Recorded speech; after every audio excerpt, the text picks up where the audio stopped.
Hello, and welcome to today's podcast.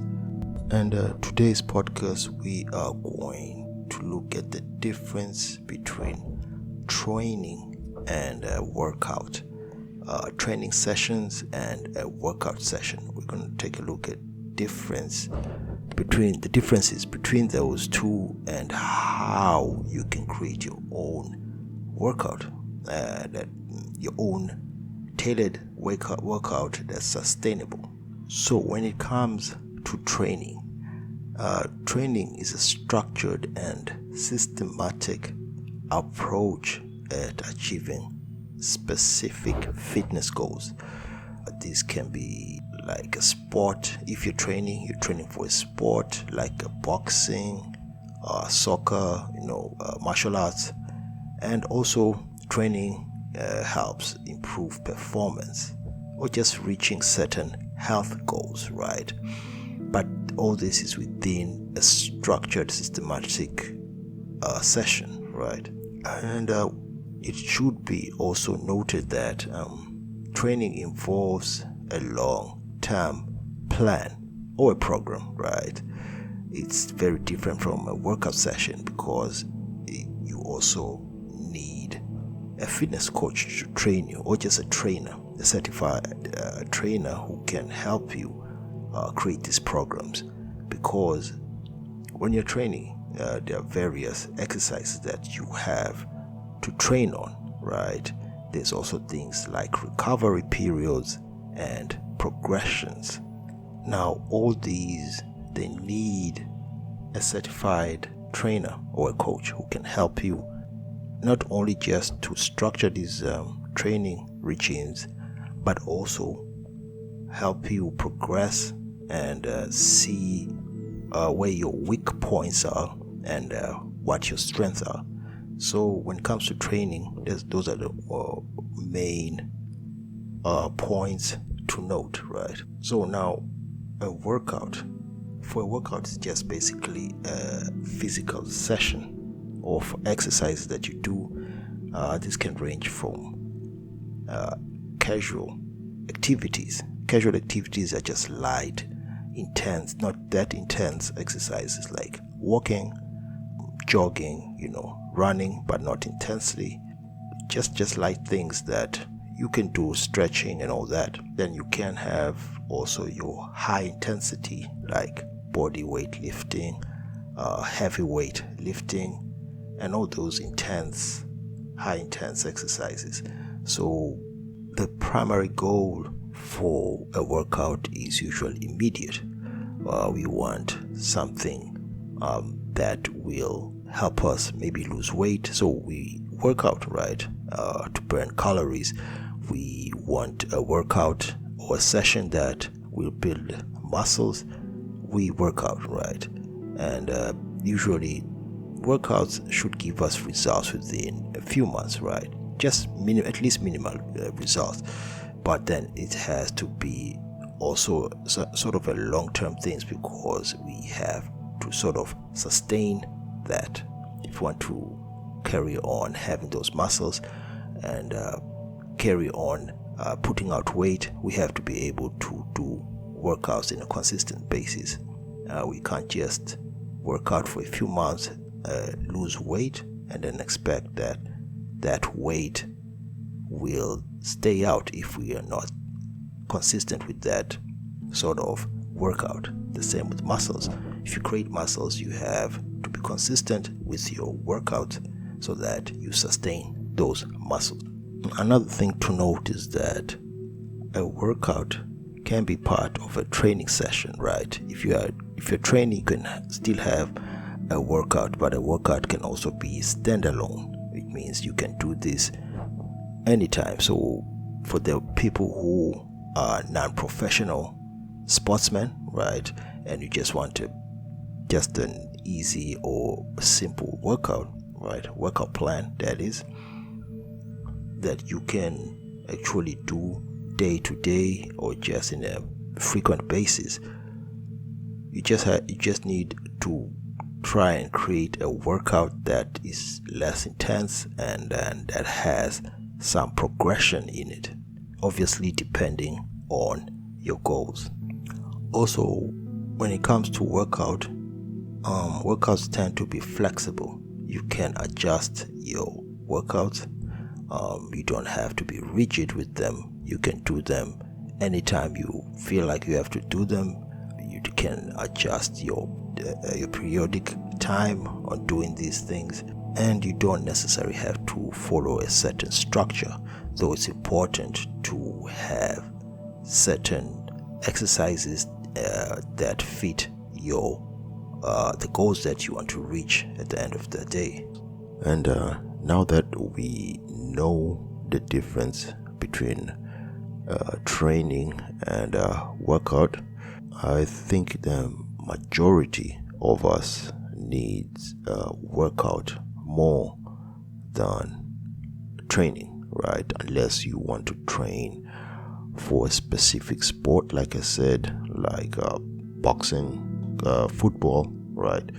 But most of us do not have that aspiration. We just want a simple workout that will help us maintain our physique, maintain our bodies, and just overall have strength, be able to have mobility and flexibility. So let's look at what are some of the components we can have in our workout. A few components that we can have in our workout. These, of course, will include things like warm-up. Okay, warm-up can have, first of all, when warming up, is best to just warm up for 5 to 10 minutes before starting your actual workout, right? 5 to 10 minutes is okay. And the purpose of having a warm-up will increase blood flow in your body, right? It warms your muscles up, and it's also good because it reduces risk of injury. Once your body is warmed up right before your workout, then you are at least kind of ready to do your workout. Now, activities for warm-up can include light cardio, like jogging, just walking, and that's if you are doing most of your workouts outdoors. But if you're indoors, you can do things like jumping jack, knee taps, hundreds, that means just running where you are, or just tapping your knees, and just do dynamic stretches, leg swings, arm swings, and all that. Warm-ups are very important, so to get your blood flowing, so just make sure you warm up, right? Another component of your workout could be, of course, this depends on your goals. Now, if your goal is to simply improve cardiovascular health, right, blood flow and heart pumping, right, and to also burn calories and also enhance endurance, just do cardio. You don't need to do any heavy weights and all that, right? If you just want to reduce your weight, just do cardio, right?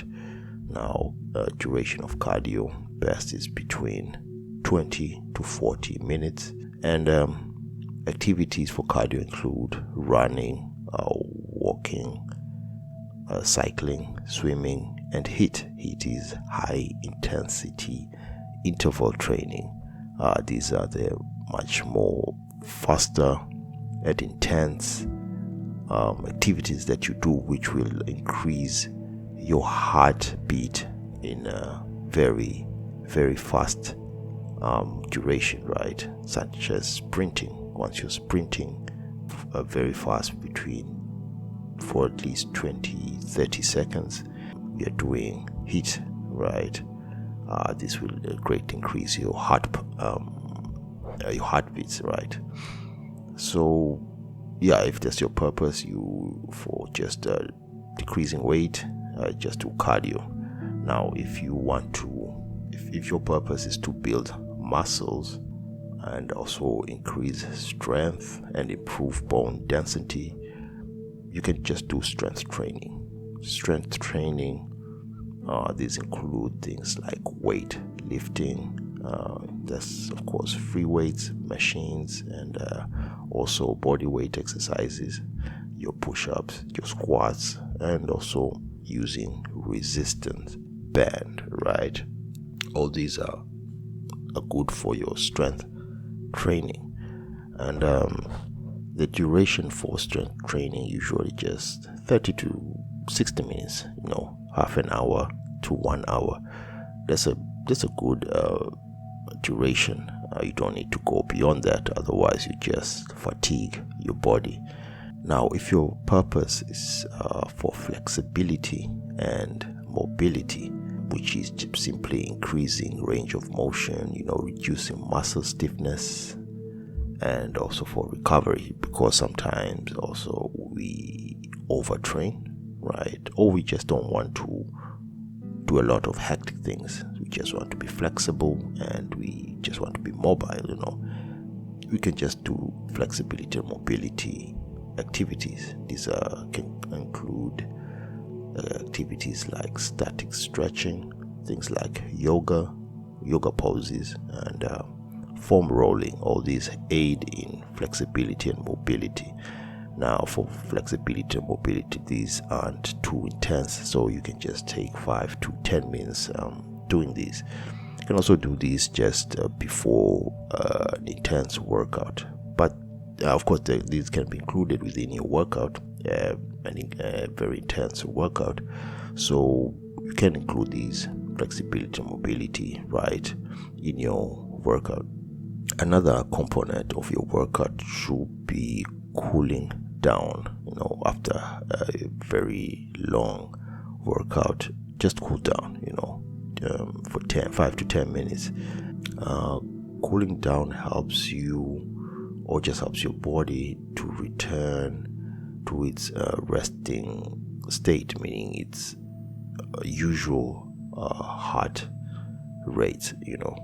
After a heavy intense workout like the heat I was talking about, high intensity training, your heart obviously will pump a lot of blood in your system, and it will be moving faster. So just to cool it down and bring it back to its normal state. And it also reduces muscle soreness. Sometimes as we work out, right after working out, we have a soreness in our muscles.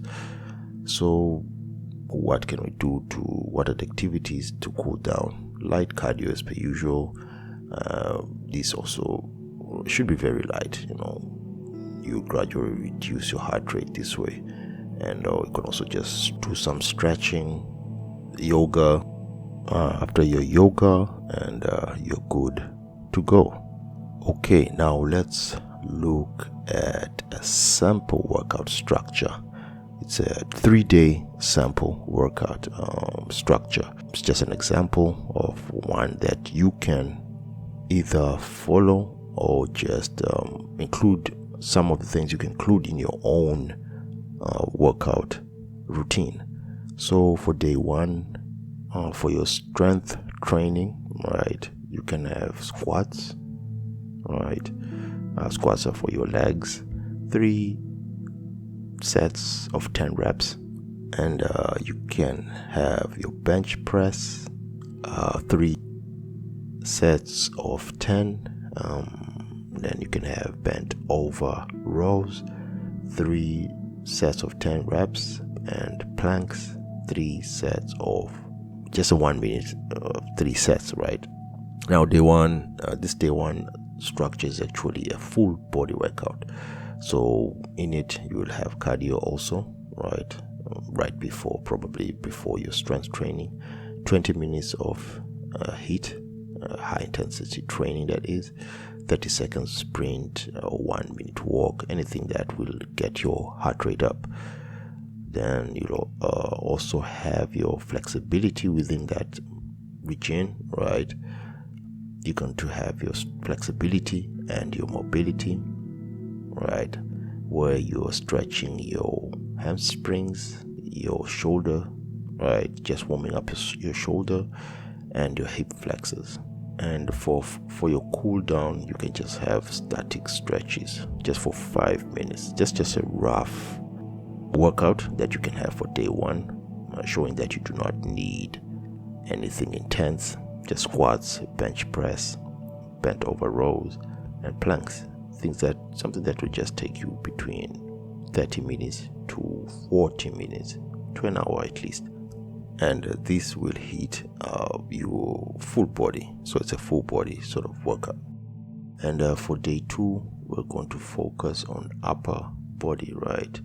We're gonna have warm up, 5 minutes, jumping jacks, and you can have butt taps, knee taps, and then still in your warm up, you're gonna have dynamic stretches like your arm circles, shoulder rolls, and all that. And after that, you're gonna have cardio for 20 minutes, steady state cardio, cycling, running. And if you're in a gym, you can just simply go to your treadmill and walk for 20 minutes. Set your treadmill to 20 minutes and start walking on your treadmill. Then you have your strength training. You start your strength training. You can have pull-ups, overhead presses, bicep curls, tricep curls. Your pull-ups can be between 3 sets and have 8 reps of those. Your overhead press, 3 sets, right, 10 reps. Bicep curls, 3 sets of 12 reps. Tricep dips, 3 sets of 12 reps. Now this is just a sample, so you don't have to follow this. You have to follow it. If you want to follow it, you have to do that with your own intensity. Especially for a beginner, you cannot. It's not really possible to do 3 sets of 8 reps. Whereas as a beginner, you have to really start in a very low, intense manner. So this is another reason you should have a trainer or a coach to help you. And for day 3, we are going to concentrate on the lower body. Right, we're going to focus on the lower body, and starting with the warm-up, 5 minutes, dynamic stretches, leg swings and lunges, just stretching your body. Then cardio for 20 minutes, whichever cardio you like, running, the treadmill, walking, right, jogging. Then you go to your strength training.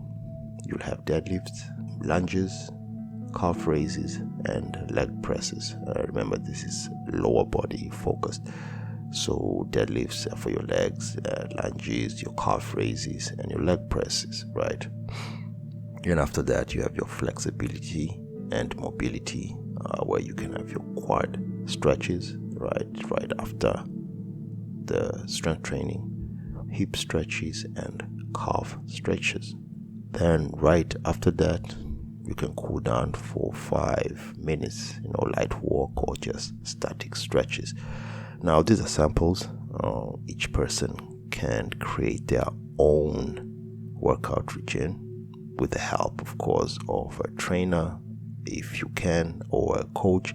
But you can also do this yourself. Obviously, you can watch some YouTube videos, just Google this, and you can come up with your own workout that is suited for you, tailor-made for you.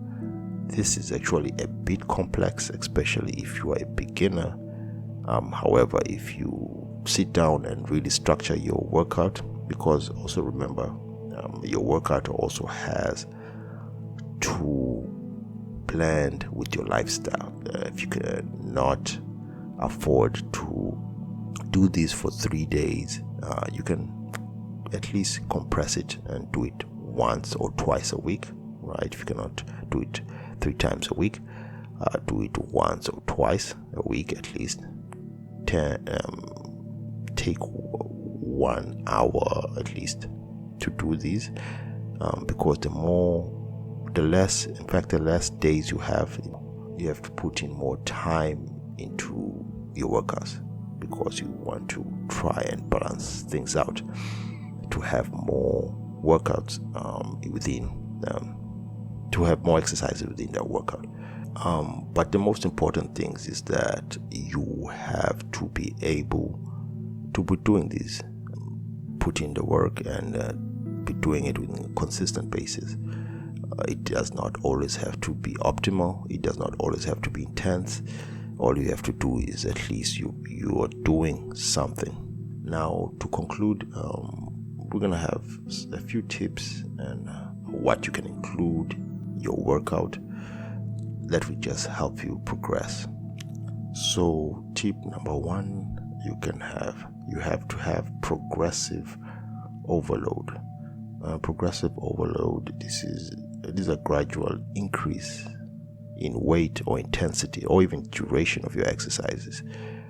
You see, once your body gets used to a certain exercise workout, right, it actually adapts to that and it ceases to progress beyond what you're doing. So what you need to do is either increase intensity or duration, or by actually increasing weight of whatever you were using. So this way your muscles get challenged and then you progress. Your muscles progress once they are challenged. Remember, your muscles can only progress once they're challenged. And tip number two is very important. It's rest and recovery. You need time to rest. You need rest between workouts, and you also need rest during workouts. After your sets, know how much you need to rest. After your reps, know how much you need to rest. But because we accumulate fatigue, we accumulate soreness, so our body has to rest for a while. We have to listen to our bodies and how long we can rest. Tip number three is nutrition. Of course, nutrition is one of the most important things. You need a balanced diet to support this. Obviously, if you're packing muscles, you want to pack muscles, you need obviously your protein. That's a no-brainer. Everyone knows this. And of course, if you need that energy, you will need your carbs. Number four, hydration. You need to drink plenty of water before and during your workouts. I think that's well known. And the last but not least tip that I will finish by is consistency. You need to be consistent. It doesn't matter how good or how structured your workout is. If you're not consistent, you are never going to see results. In fact, someone who goes to the gym or simply workouts each and every day, even if he does not have a structured workout, that he just goes and does something, right, but in a consistent basis, shows up maybe 3 times, maybe every day, every single day, he doesn't even have a structured workout, will see results than that person who has a very good workout. It's well structured. He has a trainer, he has a coach, but is not consistent, right? He goes one day, the next day he doesn't go. He goes 1 week, the next week he totally does not. He abstains. That person won't see no results. So consistency is key. No matter what you do, you have to be consistent. If you decide that you're going to start working out, you have to be devoted, right? Even if it's just for one day, for 30 minutes each and every day, you need to stick to that. And then that's how you're going to see results. You cannot just do one thing and then the next month you do something else and you stop and do every single month once a month. You're not going to see any results. So those are my tips for today for your workouts, and till next time, thank you and peace.